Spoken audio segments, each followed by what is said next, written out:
सम्पूर्ण अध्ययनरत विद्यार्थी साथीहरूलाई स्वागत छ युट्युब च्यानल हेल्प फर स्टुडेन्टमा। आज हामीहरू डिस्कस गर्दैछौँ बिबिएस थर्ड इयर अन्तर्गत रहेको सब्जेक्ट ट्याक्सेसन एन्ड अडिटिङभित्र रहेको च्याप्टर इन्कम फ्रम बिजनेस यानि कि व्यवसायको आयको सम्बन्धमा। कृपया च्यानललाई सब्सक्राइब गर्नुभएको छैन भने सब्सक्राइब गर्नुहोस् र नजिकै रहेको बेल आइकनलाई पनि दबाउनुहोस् ताकि हामीले अपलोड गर्ने पाठ्यक्रमसँग सम्बन्धित नयाँ भिडियोहरू तपाईँहरूले तुरुन्त प्राप्त गर्न सक्नुहोस्। साथै यो भिडियोलाई सम्पूर्ण थर्ड इयरमा अध्ययन गर्नुहुने साथीहरू समक्ष सेयर पनि गर्नुहोस् ताकि उहाँहरूलाई पनि व्यवसायको आय यानि कि इन्कम फ्रम बिजनेसको कन्सेप्टको सम्बन्धमा केही समस्या भएमा समाधानमा सहयोग मिलोस्। हामीहरूले अगाडि पढेको च्याप्टर इन्कम फ्रम इम्प्लोइमेन्ट जस्तै यो च्याप्टर पनि त्यहीसित रिलेटेड च्याप्टर रहेको छ। इन्कम फ्रम इम्प्लोइमेन्टमा हामीहरू के गर्थ्यौँ भनेदेखि एउटा व्यक्तिले 1 वर्षको पिरियडमा कुनै सङ्गठनमा आबद्ध भएर कमाएर ल्याएको इन्कमहरूलाई समावेश गरेर एउटा विवरण तयार पार्थ्यौँ। त्यस पछाडि त्यो आर्जन गरेको आम्दानीमध्ये कति एमाउन्टमा चाहिँ कर लाग्छ भनेर ट्याक्सेबल इन्कम क्यालकुलेसन गरेर ट्याक्स लाइबिलिटी पत्ता लगाउँथ्यौँ।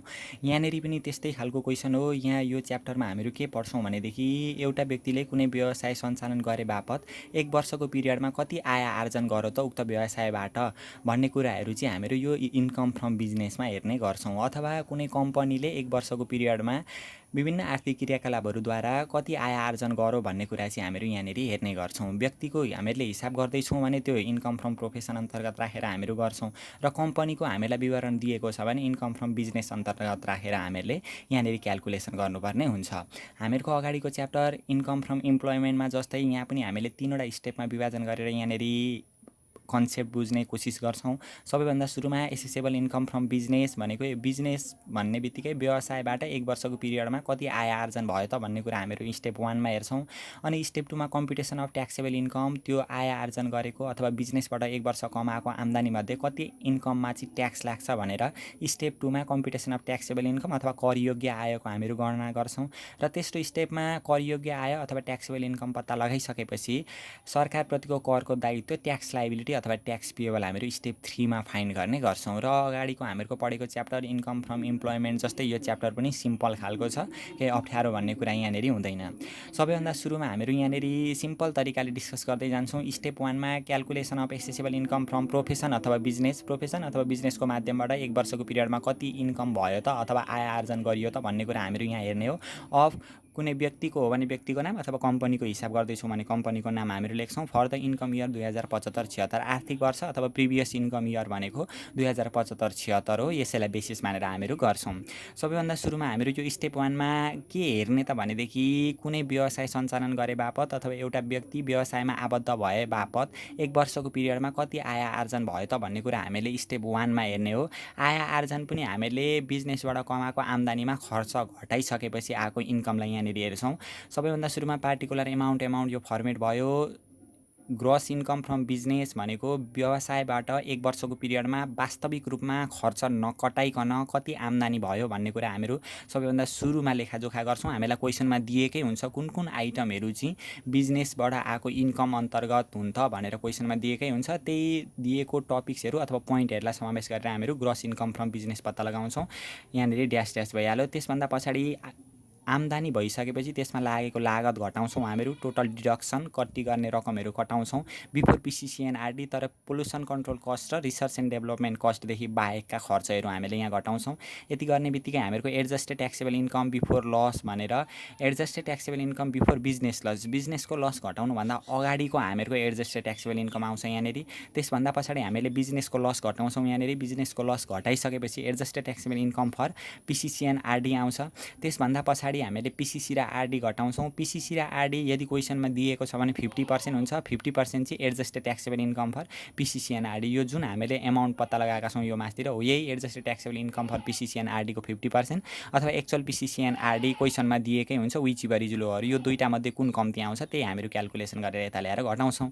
यति गर्दा चाहिँ हामीहरूको एसेसेबल इन्कम फ्रम बिजनेस आउँछ यहाँनिर मेन बुझ्नुपर्ने कुरा के हो भने हामीले यहाँनिर व्यवसायको आयको लेखाजोखा गर्दैछौँ र बिजनेसको इन्कमबाट बिजनेसकै मात्रै लस घट्छ, इन्भेस्टमेन्टको लस घटाउन यहाँनिर पाइँदैन। यदि क्वेसनमा दिएको छ भने पनि हामीहरूलाई बिजनेसको इन्कमबाट बिजनेसकै लस मात्रै घट्छ तर इन्भेस्टमेन्टको लस चाहिँ घट्दैन। त्यति कुरा चाहिँ बुझ्नुपर्ने हुन्छ सुरुमा। तर इन्भेस्टमेन्टको इन्कमबाट चाहिँ बिजनेसको पनि लस घट्छ, इन्भेस्टमेन्टको लस पनि घट्छ। अब यो जुन स्टेप 1 छ यो मैले छोट्याएर लेखिदिएको छ। यहाँ ग्रस इन्कम फ्रम बिजनेस अन्तर्गत बिजनेसको इन्कममा जाने टपिक्सहरू क्वेसनमै दिएकै हुन्छ, त्यो जम्मा सार्नु मात्रै हुन्छ। केही नजाने आइटमहरू पनि दिएको हुन्छ, ती आइटमहरूको बारेमा चाहिँ हामीहरू यहाँनिर डिस्कस गर्दैछौँ सुरुमा। यो बिजनेसको इन्कममा नजाने आइटमहरू भनेको प्रफिटबाट क्रिएट भएको अथवा प्रफिटबाट हामीले राखेको आइटमहरू कुनै पनि जाँदैन। अनि balance CD and balance BD अथवा opening and closing cash balance त्यहाँ क्वेसनमा दिए पनि हामीहरू लेख्दैनौँ। डोमेस्टिक एक्सपेन्सेसहरू अथवा personal expenses, household expenses भनेको घरआइसी खर्च, व्यक्तिगत खर्चहरू त हामीहरू एसेसेबल इन्कम फ्रम इम्प्लोइमेन्टमा पनि राख्दैनौँ, एसेसेबल इन्कम फ्रम बिजनेसमा पनि राख्दैनौँ। Provision for taxation, provision for bad debts भनेको यो नाफाबाट क्रिएट भएको, प्रफिटबाट क्रिएट भएको आइटमहरू कुनै पनि जाँदैन। Provision for taxation, provision for bad डेब्सहरू जाँदैन। रिजर्भ फर कन्टेन्जेन्सी पनि जाँदैन, रिजर्भ फर फ्युचर लस पनि जाँदैन। जेनेरल रिजर्भहरू कुनै जाँदैन। रिजर्भ फर फ्युचर लस भइहाल्यो। ट्रान्सफर टु जेनेरल फन्ड पनि जाँदैन। पिएलए एकाउन्ट नजाने भइहाल्यो। नाफा जाँदैन, नाफा पिएलए एकाउन्ट गएन। रिफन्ड अफ इन्कम ट्याक्स पनि जाँदैन। रिफन्ड अफ इन्कम ट्याक्स चाहिँ जाँदैन, तर रिफन्ड अफ कस्टम ड्युटी चाहिँ जान्छ। यो भएर फेरि हामीहरू डिस्कस गर्छौँ। क्यापिटल नेचरको एक्सपेन्डिचरहरू कुनै पनि जाँदैन। जुन पुँजीगत नेचरको एक्सपेन्डिचरहरू छन्, खर्चहरू छन्, त्यो कुनै पनि जाँदैन। फाइन एन्ड पेनाल्टी जाँदैन। फाइन एन्ड पेनाल्टी भनौँ भने चाहिँ जाँदैन, तर वाटर एन्ड इलेक्ट्रिसिटीको चाहिँ फाइन एन्ड पेनाल्टी पनि हामीहरू लेख्नुपर्ने हुन्छ त्यहाँनिर खर्चमा। डिफरेन्ट इन ट्रायल ब्यालेन्स पनि जाँदैन। ब्ल्याक मार्केटिङ पनि हामीहरूको यो बिजनेसको इन्कममा जाँदैन। यो जुन हामीहरू स्टेप 1 क्यालकुलेसन गर्छौँ, यो स्टेप 1 क्यालकुलेसन गर्दैखेरि यस्तो आइटम आयो भने चाहिँ हामीहरू राख्न पाउँदैनौँ। यी आइटमहरू चाहिँ स्टेप 1 को इन्कममा अथवा एक्सपेन्सेस छ भने एक्सपेन्सेसभित्र नजाने रहेछ भन्ने कुरा चाहिँ हामीहरूले बुझ्नु पर्यो। बाँकी रहेको आइटमहरू चाहिँ हामीहरूले यिनीहरू राख्नुपर्ने हुन्छ अथवा स्टेप 1 मै राख्नुपर्ने हुन्छ। यसभन्दा पछाडि हामीहरू जान्छौँ स्टेप 2 मा। स्टेप 2 पनि हामीले यो जानिसकेकै यो स्टेप हो, यसको बारेमा केही कन्फ्युज हुँदैन। कम्प्युटेसन अफ ट्याक्सेबल इन्कम, करयोग्य आय गणना गर्दाखेरि हामीले अघिल्लै च्याप्टरमा अथवा इन्कम फ्रम इम्प्लोइमेन्टमै डिस्कस गरिसकेका थियौँ।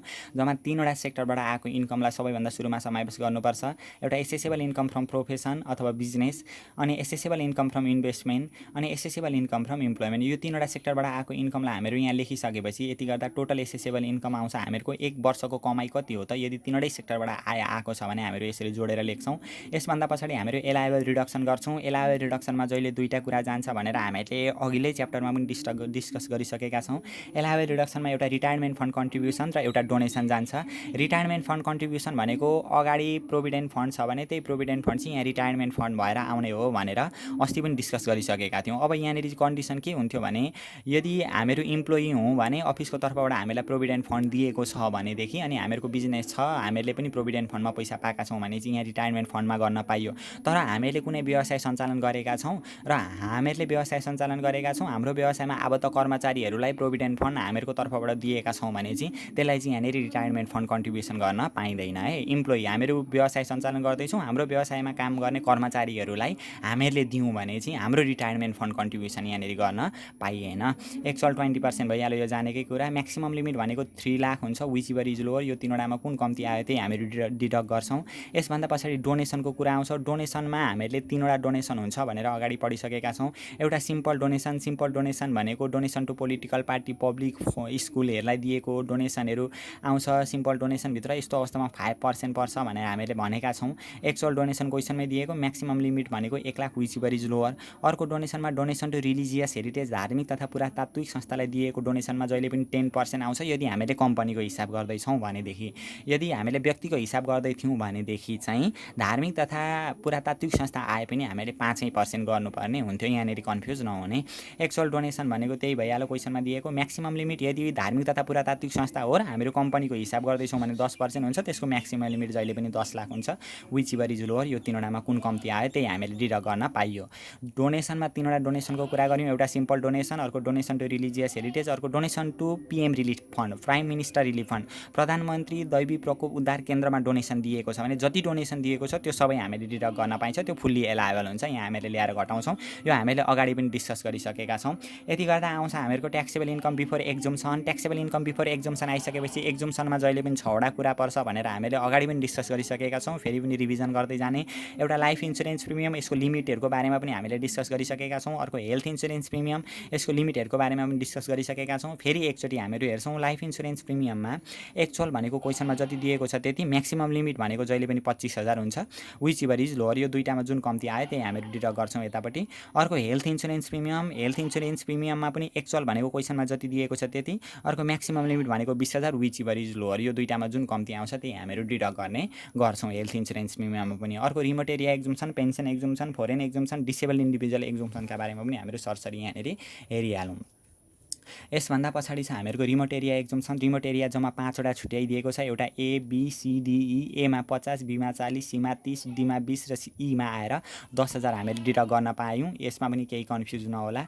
अर्को छ पेन्सन एक्जम्सन। पेन्सन एक्जम्सनमा हामीले सिङ्गल र कपल छुट्याउनु पर्ने हुन्छ। क्वेसनमा तोकेरै हामीलाई कपल र विडो पर्सन भनौँ भने कपल बेसिसबाट गर्ने, अनि जुनसुकै अवस्थामा हामीले सिङ्गल बेसिसबाट गर्ने भनेर हामीले अगाडि नै डिस्कस गरिसकेका छौँ। पेन्सन एक्जम्सनमा 25% हुन्छ 3,50,000 को, यदि सिङ्गल छ भने ड्यास ड्यास भइहाल्यो। अनि कपल हो भने हामीहरूको 25% हो तर 4 लाख को, यो पनि ड्यास ड्यास भइहाल्यो। अनि एक्चुअल पेन्सन इन्कम यो कम्पेयर गरेर हामीले घटाउने हो, यो सकिहालिन्छ। त्यसभन्दा पछाडि डिसेबल एक्जम्सन भनेको अपाङ्गता भएको व्यक्ति छ भने जहिले पनि सिङ्गल हो भने 3,50,000 को 50%, कपल हो भने 4 लाख को 50% हामीले डिडक्ट गर्न पाइयो।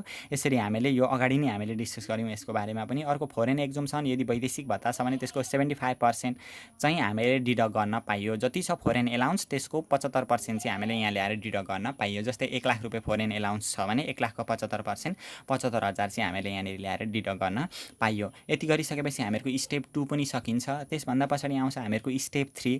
स्टेप 3 मा हामीहरूको सिङ्गल बेसिस र कपल बेसिसबाट गर्नुपर्ने हुन्छ, किनभने यहाँ ट्याक्स लाइबिलिटी अथवा ट्याक्स पेएबल हामीहरूको करको दायित्व यहाँनिर गणना गर्दैछौँ। सिङ्गल हो भने त्यही हामीहरूको अगाडिकै जस्तो 3,50,000 को अगाडि चाहिँ हामीहरूको 1% लाग्थ्यो 3,50,000 मा। कपल हो भने 4 लाख को 1% लाग्थ्यो।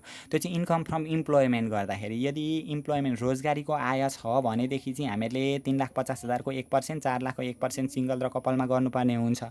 तर व्यवसायको आय, बिजनेसको इन्कम अथवा इन्भेस्टमेन्टको इन्कम मात्रै छ भने चाहिँ, इम्प्लोइमेन्टको इन्कम समावेश भएको छैन भने चाहिँ फर्स्ट रुपिस 3,50,000 को सिङ्गलमा र फर्स्ट रुपिस 4 लाख को कपलमा चाहिँ ट्याक्स लाग्दैन, यहाँनिर ट्याक्स तिर्नु परेन।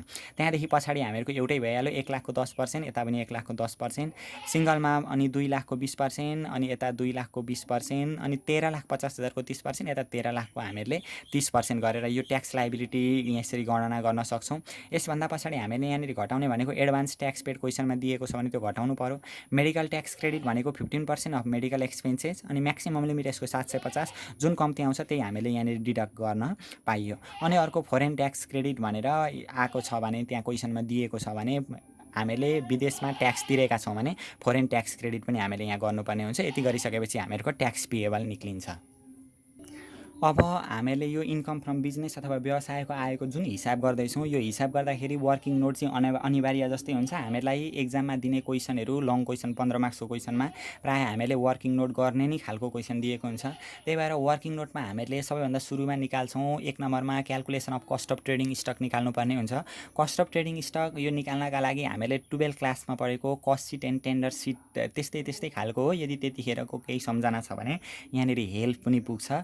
जस्तै हामीले कस्ट अफ ट्रेडिङ स्टक निकाल्दाखेरि पार्टिकुलर एमाउन्ट भइहाल्यो। सबैभन्दा सुरुमा opening stock, cost of opening stock, अनि purchase during the year, carriage on purchase, custom duty, royalty and production direct or productive wages, manufacturing expenses, यति यो जोडिसकेपछि यहाँनिर ल्याएर कस्ट अफ क्लोजिङ स्टक चाहिँ हामीहरू घटाउँछौँ। यति गर्ने बित्तिकै हामीहरूको कस्ट अफ ट्रेडिङ स्टक आउँछ। यो चाहिँ उत्पादनमूलक खर्चहरू चाहिँ हामीहरूको यहाँनिर जाने रहेछ भनेर बुझ्दा पनि भयो। उत्पादनसँग सम्बन्धित खर्चहरू अथवा फ्याक्ट्रीसँग सम्बन्धित, फ्याक्ट्रीसित रिलेटेड एक्सपेन्सेसहरू चाहिँ हामीहरूको यो कस्ट अफ ट्रेडिङ स्टक निकाल्दाखेरि चाहिँ हामीले राख्नुपर्ने रहेछ भन्ने कन्सेप्ट बुझ्दा पनि भयो। अनि यति गरिसकेपछि हामीले क्यालकुलेसन अफ एलायबल डिप्रिसिएसन पनि निकाल्नुपर्ने हुन्छ। यहाँनिर डिप्रिसिएसन निकाल्ने तरिका हामीले अघिल्लो च्याप्टर जुन पढेका छौँ प्रोभिजन फर डिप्रिसिएसन हो, त्यही प्रोभिजन फर डिप्रिसिएसनकै तरिकाबाट आउँछ। यहाँनिर हामीलाई कोही बेला चाहिँ छोटो तरिका पनि गर्न सकिन्छ। यहाँनिर चाहिँ घटाइवरी दिएको हुन्छ यो बिजनेसको इन्कम गर्दाखेरि। हामीले क्यालकुलेसन अफ एलायबल डिप्रिसिएसन निकाल्छौँ। यो वर्किङ नोट हामीहरू गर्दैछौँ। एलायबल डिप्रिसिएसनमा ओपनिङ डब्ल्युडिबी हामीहरू लेख्छौँ। त्यसभन्दा पछाडि Edison during the year, Edison during the इयरमा हामीले यो जानेकै कुरा हो, यदि साउनदेखि पुसको अन्तिमसम्म, साउनको सुरुदेखि पुसको अन्तिमसम्म छ भने 3/3 सबै जान्छ, सबै पार्ट जानेर छ। अनि माघको फर्स्टदेखि चैतको अन्तिमसम्म छ भने 2/3, अनि वैशाखको फर्स्टदेखि असाढको अन्तिमसम्म छ भने 1/3 गरेर हामीले यसरी गर्छौँ। यो एडिसन ड्युरिङ द इयर खरिद गरेको छ एसिड्सहरू भनेदेखि गर्नु पर्यो।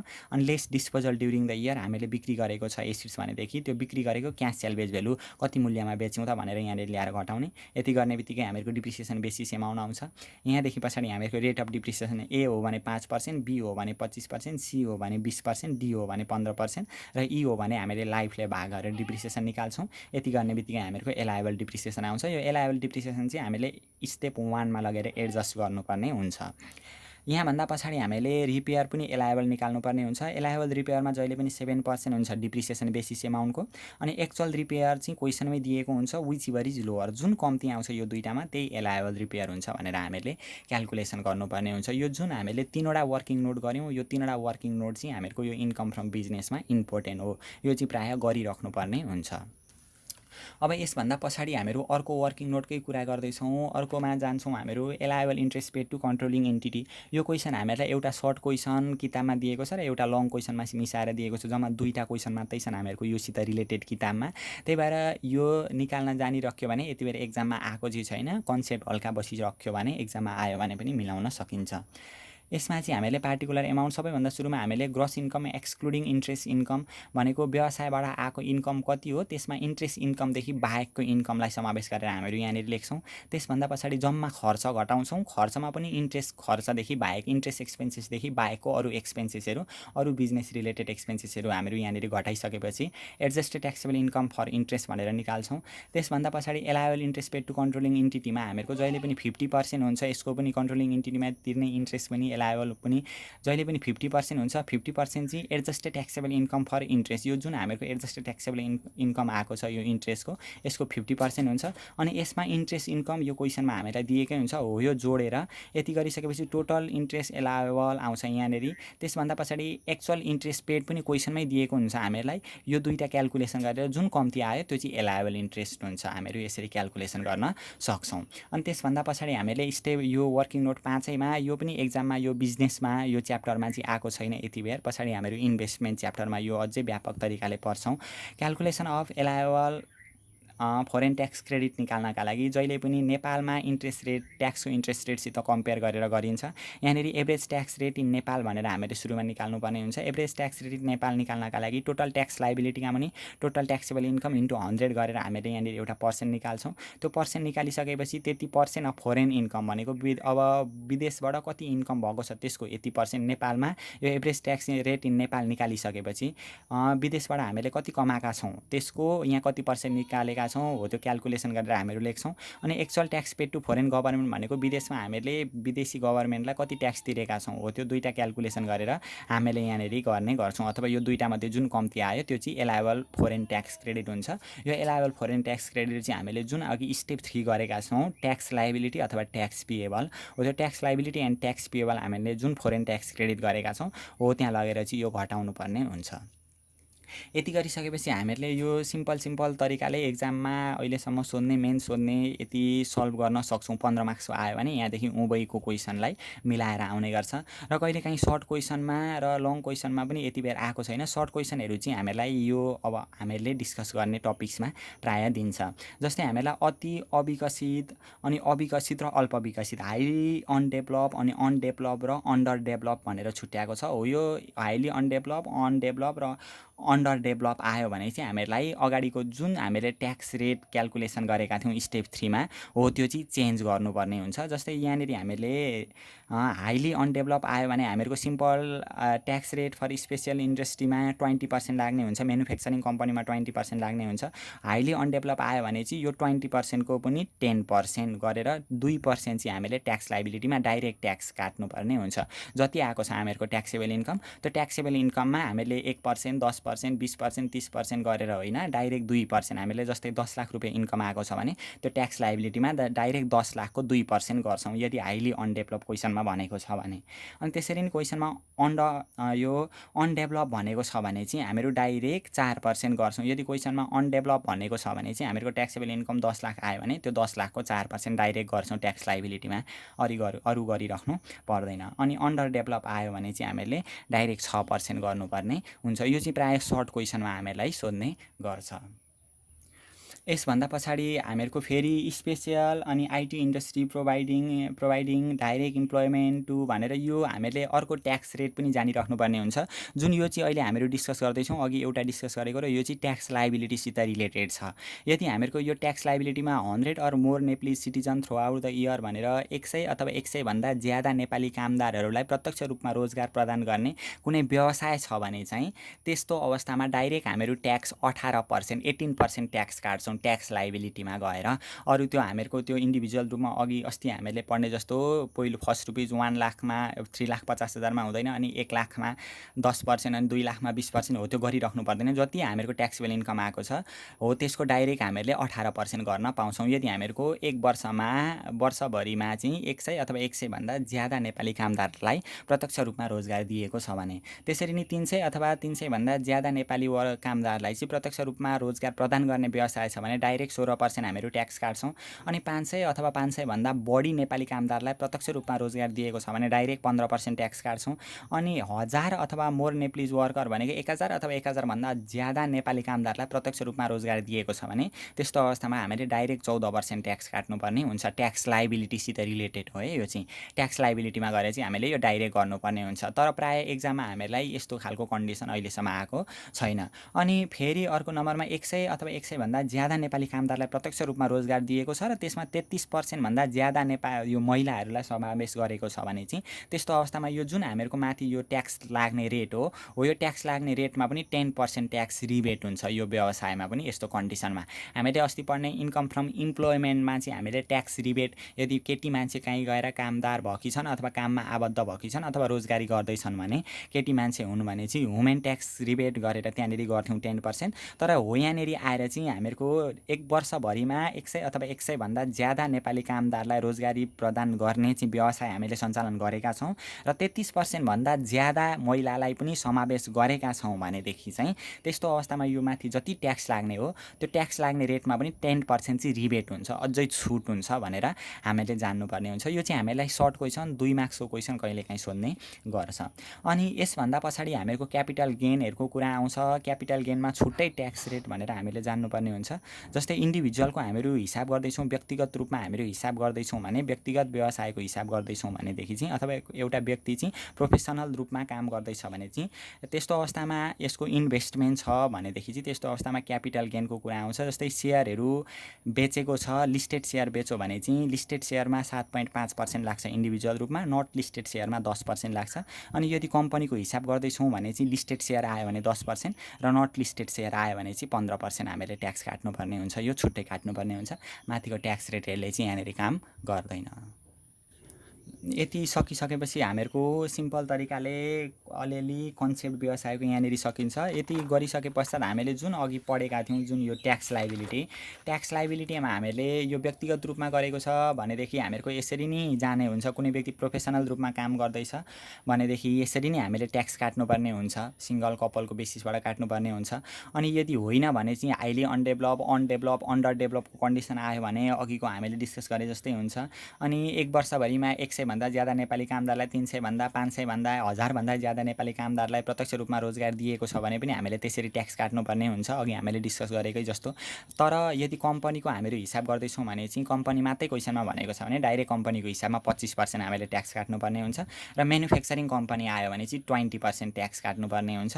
र manufacturing company special economic zone आयो भने 20%को पनि 50% यानि कि 10% हामीहरूको ट्याक्स लाग्ने गर्छ। हो यो कुरा चाहिँ हामीहरूलाई कहिलेकाहीँ सर्ट क्वेसनमा दिने गर्छ। लङ क्वेसनमा चाहिँ प्रायः हामीले यहाँदेखि अगाडि जति डिस्कस गरेका छौँ अगाडि स्टेप 1 2 3 यो लङ क्वेसनमा 15 मार्क्समा चाहिँ प्रायः अहिलेसम्मको एक्जामलाई हेर्ने हो भने चाहिँ यस्तै सिम्पल खालको क्वेसनलाई आएको छ, बेसिस मानेर आएको छ अथवा यस्तै खालको क्वेसन दिएको छ।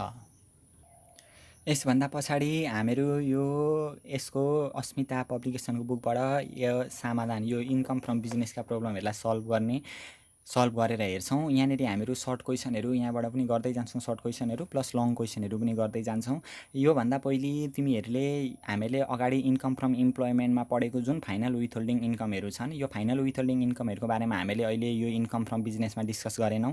हामीले अगाडि इन्कम फ्रम इम्प्लोइमेन्टको पार्ट 1मा एकमुष्ट रूपमा सबै फाइनल विथहोल्डिङहरूलाई त्यहाँ पनि हामीले समावेश गरेर लेखिसकेको छ, अथवा हामीले त्यहाँ पनि व्याख्या गरिसकेका छौँ। हो त्यो एकचोटि सर हेर्दै जाने र यो फाइनल विथहोल्डिङ इन्कमहरूको त्यहाँ गएर कापीमा टिपोट गरेर हेर्दा पनि हुन्छ अथवा राख्दा पनि हुन्छ। पुरै इन्कम फ्रम इम्प्लोइमेन्टको नोट जस्तै तरिकाले हामीले त्यहाँनिर विस्तृत रूपमा छलफल गरेका छौँ। त्यहाँ गएर प्लस हेर्दा पनि हुन्छ यदि फाइनल विथहोल्डिङ इन्कमहरूको बारेमा कन्फ्युज छ भने। यहाँभन्दा पछाडि हामीहरू सर्ट क्वेसन गर्दै जान्छौँ, प्लस यहाँ रहेका लङ क्वेसन र एक्जामसित रिलेटेड र एक्जाममा आउन सक्ने क्वेसनहरूलाई सल्भ गर्दै जान्छौँ। तर आजको भिडियोमा होइन, हामीहरू अब केही दिन पश्चात अथवा भोलि पर्सितिर यसको बारेमा डिस्कस गर्नेछौँ।